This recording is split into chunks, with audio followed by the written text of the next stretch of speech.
Napansin mo ba may mga matatanda na kahit lampas 80 o 90 na ay parang hindi tinatablan ng edad? Wala sa ospital, walang iniindang sakit, kayang maglakad, ngumiti, tumawa at magtrabaho pa sa hardin o palengke. Yung tipong mas malakas, paminsan kaysa sa mga mas bata. Ang tanong, anong meron sila? Bakit parang sila yung mga pinalad humaba ang buhay? Hindi lang ng taon, kundi pati ng lakas. Marami ang iniisip agad na swerte o magandang lahi. Pero sa totoo lang, ayon sa maraming pag-aaral at mga obserbasyon sa matatandang malalakas, may mga ugali silang magkakatulad. Ugali na pwede ring gawin ng kahit sinong senior, kahit ikaw, kahit ngayong araw mismo. At sa video na ito, pag-uusapan natin ang ugali ng matatandang malalakas at mahaba ang buhay. Mga simpleng ginagawa nila araw-araw na tahimik pero malakas, ang epekto sa katawan, isipan at kaluluwa. Simulan natin sa unang ugali. May malinaw silang layunin. Kapag ang isang senior ay wala nang ginagawa sa araw-araw, doon madalas nagsisimula ang panlalata. Araw-araw na lang nakaupo, nakatingin sa bintana, walang dahilan para bumangon ng maaga. Kapag wala na tayong layunin, parang nawawala rin ang gana ng katawan na gumalaw. Pero kung titingnan mo ang matatandang malalakas, mapapansin mong palaging may ginagawa. May garden silang inaalagaan, may tindahan silang binabantayan, may apo silang pinaglulutuan ng merienda. Kahit simpleng gawain lang, basta may saysay para sa kanila. May lolo sa Isabela, 91 anyos na, pero araw-araw ay nagdidilig ng halaman. Hindi niya kailangang gawin yon pero gusto niya. Sabi niya, ito ang nagbibigay ng direksyon sa araw ko. Kaya kahit lampas 90 na siya, maliksi pa rin ang katawan at malinaw ang isipan. Kapag may layunin ka, bumabalik ang sigla. Hindi kailangang malaki o komplikado. Basta may isang dahilan ka para bumangon bukas, malaking bagay na iyon. Ngayon dumako tayo sa ikalawang ugali. Marunong silang tumawa. Ang mga matatandang mahaba ang buhay ay hindi palaging seryoso.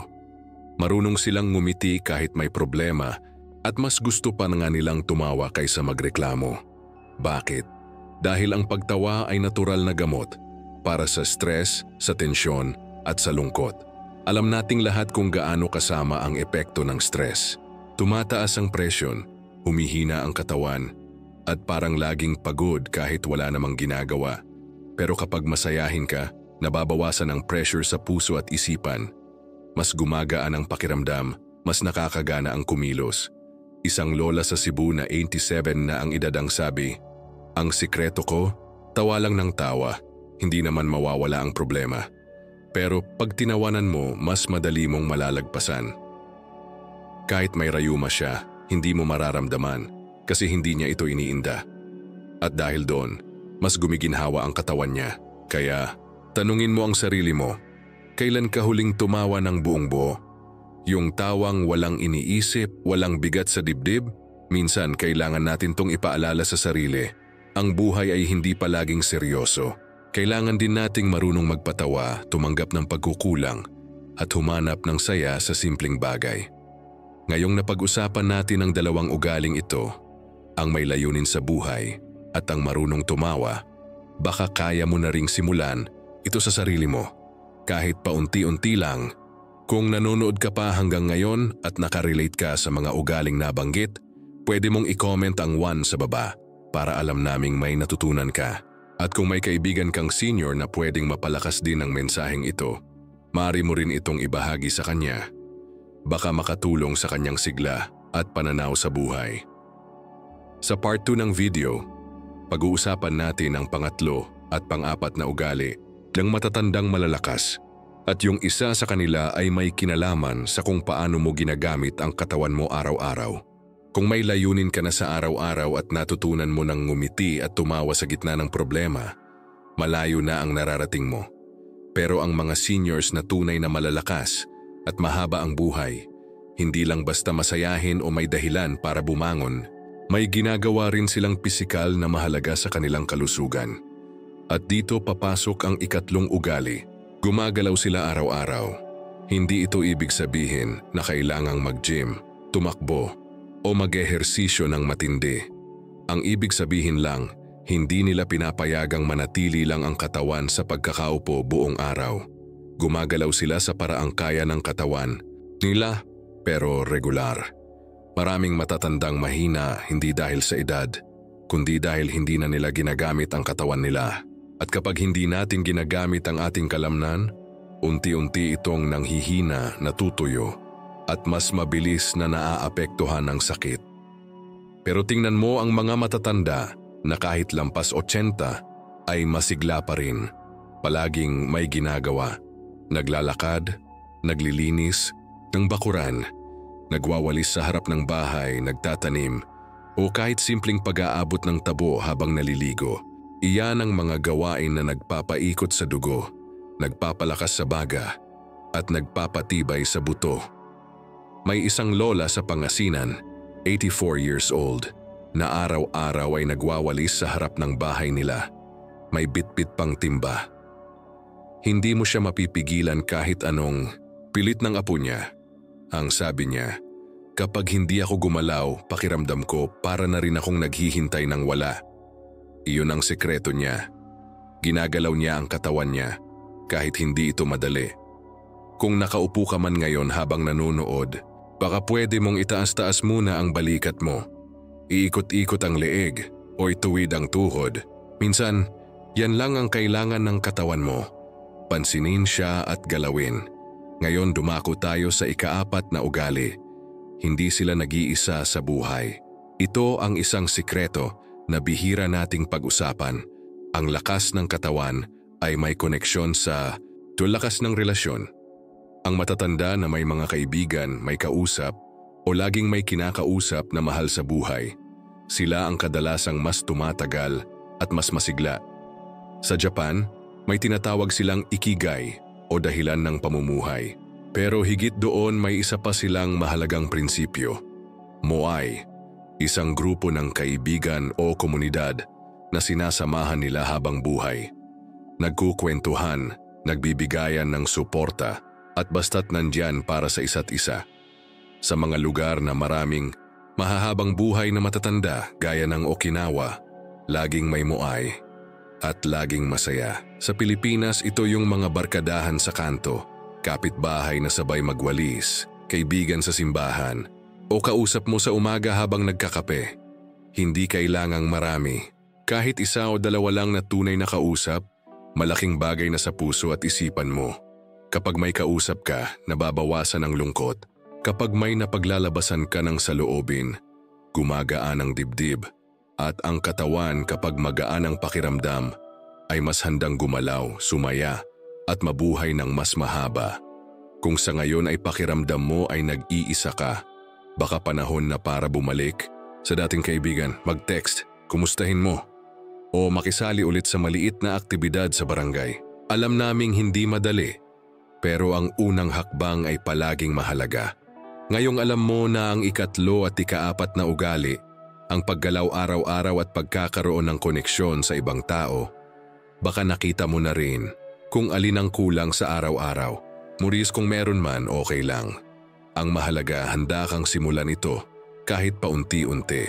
Kung nakarating ka hanggang dito at may naisip kang pwede mong simulan, kahit paglakad sa labas o simpleng pangumusta sa kaibigan, pwede mong i-comment ang do sa baba. Gusto naming malaman kung aling ugali ang pinaka-nakarelate ka at kung may kilala kang kapwa senior na baka kailangan ding marinig ang mga paalalang ito, maaari mo ring ibahagi sa kanya ang video na ito. Baka ito na ang simula ng mas mahaba at mas masiglang buhay niya. Sa part 3 ng video, pag-uusapan natin ang ika-5 ugali ng matatandang malalakas. Isang bagay na hindi nauubos kahit ilang taon ang lumipas. Ito ang ugaling nagbibigay ng tatag sa puso at katahimikan sa isip. Napag-usapan na natin sa mga naunang bahagi ang 4 sa pinakamahalagang ugali ng mga matatandang mahaba ang buhay. May layunin, marunong tumawa, gumagalaw araw-araw, at may matibay na ugnayan sa ibang tao. Ngayon dumako na tayo sa ikalimang ugali, ang isa sa pinakamakapangyarihan pero madalas na hindi agad nakikita sa panlabas. Ito ang pananampalataya o panloob na paniniwala. Ang mga matatandang matibay at mahaba ang buhay ay kadalasang hindi lang malakas sa katawan, kundi matibay din sa loob.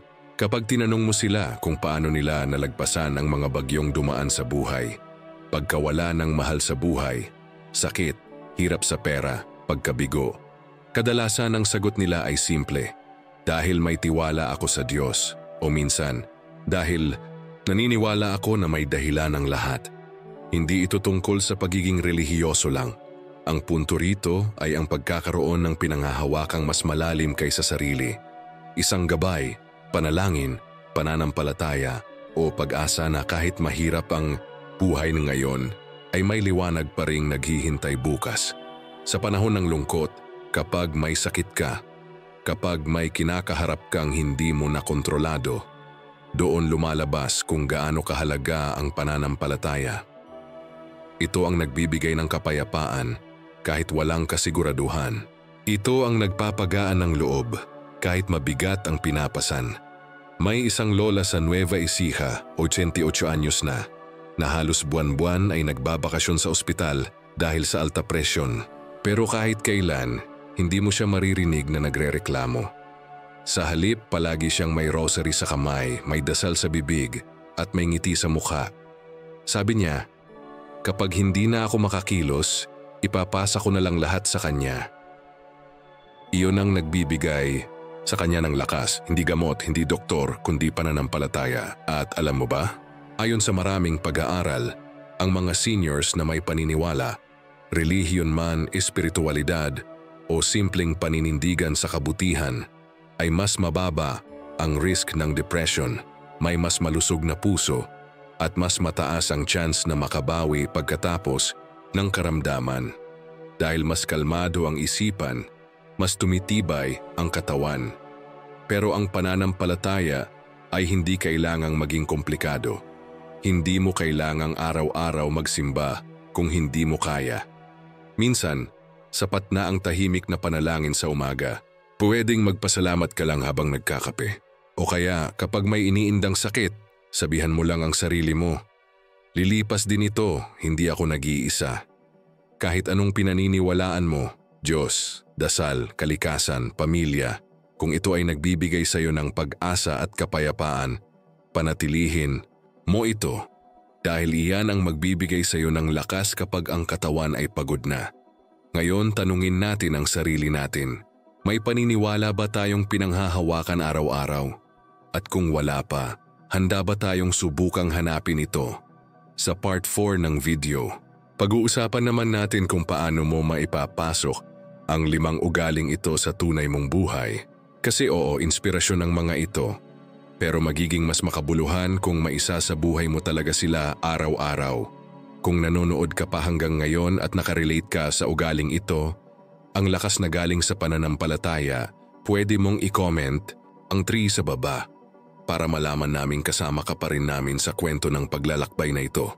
At kung may kakilala kang kapwa senior na minsang nawalan ng pag-asa, mari mo ring ibahagi sa kanya ang video. Baka ito ang maging paalala niyang may dahilan pa rin para bumangon bukas. Sa susunod na bahagi, gagawin nating praktikal ang lahat. Paano ito simulan, paano ito panatilihin, at paano ito maipapasa sa ibang tao. Ngayong alam na natin ang 5 ugali ng matatandang mahahaba ang buhay, mula sa pagkakaroon ng layunin hanggang sa pananampalataya, ang susunod na tanong ay ito. Paano ko naman maisasabuhay ang mga ito kung may sakit na ako, mahina na ako o hindi na ganon kaaktibo ang buhay ko? Ang sagot, hindi kailangang sabay-sabay at hindi kailangang malaki agad. Ang tunay na pagbabago ay nagsisimula sa maliit, simpleng hakbang. Halimbawa, kung gusto mong simulan ang unang ugali, pagkakaroon ng layunin, tanungin mo muna ang sarili mo tuwing umaga. Ano ang gusto kong tapusin ngayong araw? Hindi kailangang granding goal. Minsan kahit pagdidilig ng halaman, paglinis ng mesa o pagbuo ng isang dasal para sa pamilya ay sapat na para maramdaman mong may saysay ang bawat araw. May isang lolo sa Cavite na nagsimula lang sa pagsusulat ng listahan ng mga taong gusto niyang ipagdasal. Araw-araw, isa-isa niya itong binabasa. Sabi niya, kahit hindi na ako masyadong makalakad, nararamdaman kong may ginagawa pa rin akong mahalaga. Kung gusto mong simulan ang ugaling marunong tumawa, pwedeng ganito. Hanapin mo araw-araw ang isang bagay na pwedeng ipagpasalamat o ikangiti. Minsan, nakakatawa rin ang sarili natin, yung nagkamali ka sa pangalan ng apo o hindi mo mahanap ang baso, tapos nasa harapan mo lang pala. Imbes na inisin ang sarili, tawa na lang. Iyan ang mas nakakatulong sa puso mo. Gusto mong gumalaw araw-araw, pero hirap ka na. Hindi kailangang lakarin ang buong barangay. Kahit sa loob ng bahay lang. Habang nakaupo, igalaw ang balikat itaas baba. Ang mga paa iikot ang leeg, pakaliwat pakanan magwalis sa labas kahit ilang minuto lang. May isang lola na 82 anyos na halos hindi na makalabas. Pero araw-araw, nagkikiskis ng trapo. Sabi niya, ito ang simpleng workout ko. At dahil doon, aktibo pa rin siya. Para naman sa pagpapalalim ng relasyon sa iba, hindi kailangan ng malaking gathering. Pwede kang mag-text ng kumusta ka na sa isang kaibigan. Tumawag sa pamangkin na matagal mo nang hindi nakakakwentuhan. O kung may kape sa hapon, yayain mong makiupo ang kapitbahay. Kung walang makausap, isang simpleng good morning sa nagdaraan, isang ngiti sa tindera sa kanto. Minsan sapat na iyon para maramdaman nating may koneksyon pa rin tayo sa mundo. At kung gusto mong simulan ng ugaling may pananampalataya, hindi mo kailangang maging relihiyoso agad. Pwede kang magsimula sa isang simpleng dasal tuwing umaga. Salamat po sa isa pang araw.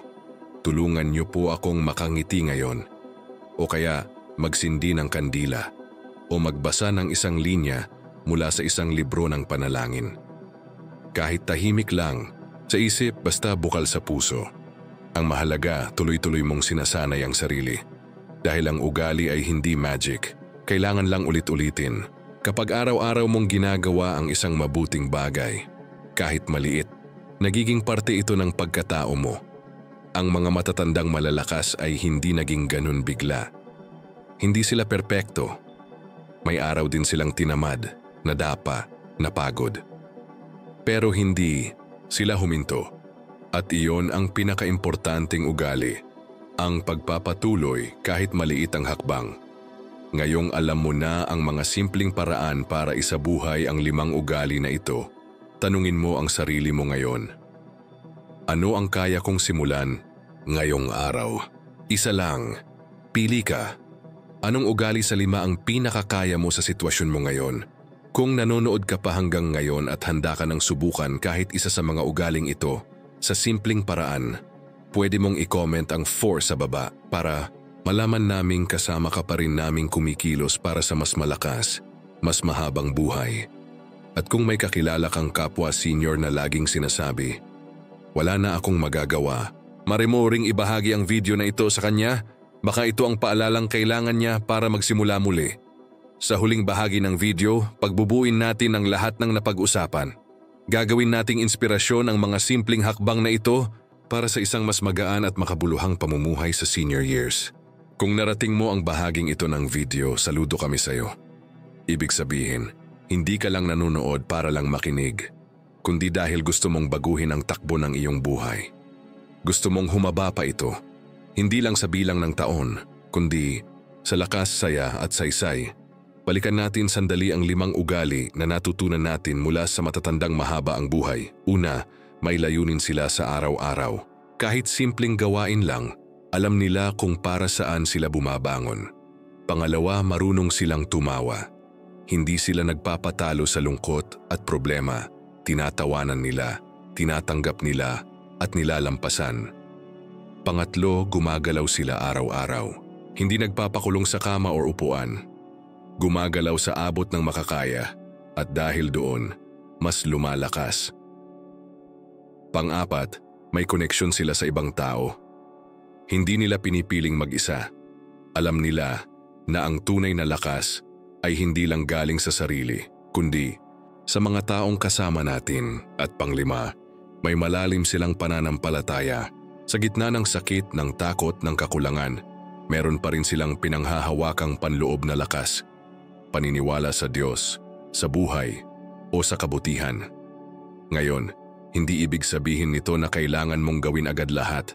Ang tunay na sikreto ay ito. Simulan mo sa isa. Pili ka ng isa sa 5 ugaling ito at isabuhay mo ito araw-araw sa maliit na paraan. Dahil ang ugali ay parang buto ng halaman. Hindi mo agad makikita ang bunga, pero kung regular mong didiligan at aalagaan, unti-unti itong tutubo. At darating ang panahon, magugulat ka na lang. Mas gumaan ang pakiramdam mo, mas nabawasan ang sakit mo, mas napalapit ka sa mga tao, mas nakangiti ka na, mas handa kang mabuhay pa ng mas mahaba. At kung sakaling may araw kang hindi magawa ang gusto mong ugali, okay lang yon. Hindi kailanman huli ang lahat. Ang mahalaga ay bumalik ka sa landas. Magsimula ka ulit. Dahil habang humihinga ka, may pag-asa pa.